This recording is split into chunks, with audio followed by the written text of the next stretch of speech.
ಮತ್ತು ಅದರ ನಂತರ 70 ವಿಧಿ ಆದ ನಂತರದಲ್ಲೇ ಈ ಕಾಶ್ಮೀರನ್ನು ಒಡೆದು ಇವು ಏನಪ್ಪ ಅಂದ್ರೆ ಸ್ಟೇಟ್ ಫುಡ್ ಇದ್ದಕ್ಕಿಂತಾಗಿ ಸಣ್ಣ ರಾಜ್ಯ ಮಾಡಿ ಕೇಂದ್ರಾಡಳಿತ ಪ್ರದೇಶ ಮಾಡಿ ಒಂದು ಅಧಿಕಾರ ತರಬೇಕು, ಅಲ್ಲೆಲ್ಲ ಶಾಂತಿ ನೆಲೆಸುವಾಗ ಮಾಡಬೇಕು ಮತ್ತು ಇಡೀ ಭಾರತೀಯರು ಅಲ್ಲಿ ಹೋಗಿ ವಾಸ ಮಾಡುವಂಥ ಒಂದು ಕಾನೂನನ್ನು ಮಾಡಬೇಕು ಅಂತ ಏನು ಬಯಸಿದಾರೆಲ್ಲ ಮಾಡಿದರು.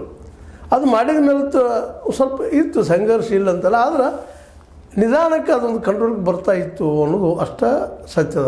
ಆದರೆ ಅದು ಬೂದಿ ಮುಚ್ಚಿದ ಕೆಳದಂಗೆ ಒಳಗಿತ್ತು ಅನ್ನೋದು ಸಹಿತ ಮೊನ್ನೆ ಪಹಲ್ಗಾಮ್ದ ನಂತರದಲ್ಲಿ ಅಂತೂ ಅದು ಮತ್ತೆ ಸ್ಪಷ್ಟ ಆಗ್ಯದ.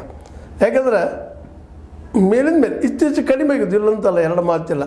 ಆದರೆ ನಮ್ಮ 2019 ಆಗಸ್ಟ್ದಾಗ ಏನು ರಾಜ ಹೊಡೆದ 370 ಹಿಂದೆ ತಗೊಂಡು ವಿಶೇಷ ದರ್ಜೆಯನ್ನು, ಅದರ ನಂತರದಲ್ಲೇ ನಮ್ಮ ಕಣಿವೆಯಲ್ಲೇ ಶಾಂತ ಆಗ್ತದೆ, ಅದೇ ಕಾಲಕ್ಕೆ ಭಯೋತ್ಪಾದನೆ ಮತ್ತು ಪ್ರತ್ಯಕ್ಷವಾದ ಕಡಿಮೆ ಆಗ್ತದೆ ಅಂಥೇಳಿ ನಮ್ಮ ಮೋದಿಯವರು ಶಾರವರು ಭಾಳಷ್ಟು ಹೇಳಿದರು.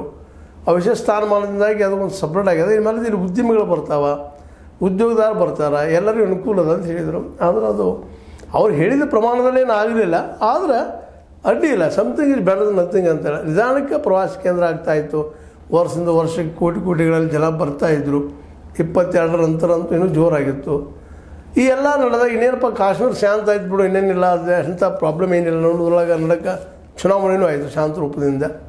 ಇದೆಲ್ಲ ಹೌದು, ನಿಜವಾಗಿಯೂ ಕೇಂದ್ರದ ಬರಿಷ್ಠ ಭುಜಗಳಿಂದ ಇದೆಲ್ಲ ಸಾಧ್ಯ ಆಯಿತು, ಸ್ಟ್ರಿಕ್ಟ್ ಪಾಲಿಸಿಗಳಿಂದ ಸಾಧ್ಯ ಆಯಿತು ಅನ್ನೋದು ನಾವು ಅಲ್ಲಿಗೆ ಹೇಳಲಿಕ್ಕೆ ಸಾಧ್ಯನೇ ಇಲ್ಲ. ಆದರೆ ಹೇಗಾಗಿ ಪಹಲ್ಗಾಮದ ಏನಾಗಿಬಿಡ್ತು, ಈ ಶಾಂತಿ ಸ್ಥಾಪನೆ ಆಗ್ಯದ ಅನ್ನೋರ್ಕನ್ನಾಗ ಮಣ್ಣು ಎರಿಸಿದಂಗೆ ಆಗಿಬಿಟ್ಟದ. ಅಲ್ಲೇ ಪ್ರೊಫೆಸರ್ ಗಿಲಾನಿ ಅಂತ ಬರ್ತಾರೆ, ಗುಲ್ ಗಿಲಾನಿ ಅಂತೇಳಿ, ಗುಲ್ ವಾಣಿ ಅಂತೇಳಿ.